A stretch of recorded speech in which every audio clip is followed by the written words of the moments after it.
Good morning అండి అందరికీ. ఈరోజు మరొక వీడియోతో మేము ముందుకు రావడం అయితే జరిగింది. ఈరోజు తీసుకొచ్చినటువంటి టాపిక్ ఏంటంటే వైఎస్ఆర్ రైతు భరోసా. సో ఎవరికైతే ఇంకా మొదటి విడత పడలేదో అర్హుల జాబితాలో ఉండి మొదటి విడత పడనటువంటి వాళ్ళు ఎవరైతే ఉంటారో వాళ్ళు ఈ యొక్క 15వ తారీఖు అంటే రేపటిలోపు అప్లై చేసుకున్నట్లయితే వాళ్ళకి ప్రభుత్వం నుంచి వచ్చేటువంటి నవరత్నాల్లో భాగంగా 13,500 వస్తాయి కదండి. సో ఆ యొక్క అమౌంట్ అయితే లబ్ధి పొందే అవకాశం అయితే ఉంది.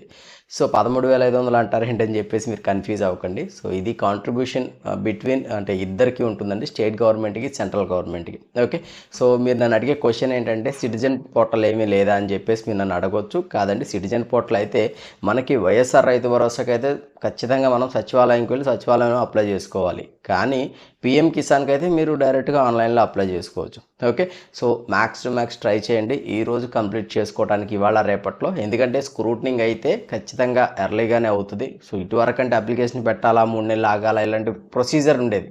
సో ఇప్పుడు అలాంటిది అయితే ఏం లేదు. So scrutiny as soon as possible అయిపోతుంది. సో మొదటి విడత కూడా మీకు రిలీజ్ అయ్యే అవకాశం అయితే ఉంటుంది. సో ఆల్రెడీ ఎలిజిబిలిటీ జాబితాలో 52 లక్షల మంది అయితే కొత్త రైతులైతే ఉన్నారు.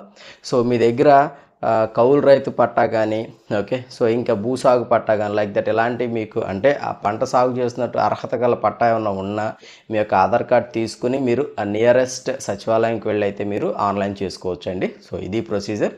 సో ఇది మీకు ఇచ్చేటువంటి ఇన్ఫర్మేషన్. ఓకే, దానికి సంబంధించినటువంటి ఆల్రెడీ మీకు స్క్రీన్ మీద రన్ అవుతుంది ఏది మన పేపర్ క్లిప్ అయితే. ఓకే, సో వీడియో నచ్చినట్లయితే లైక్ చేయండి.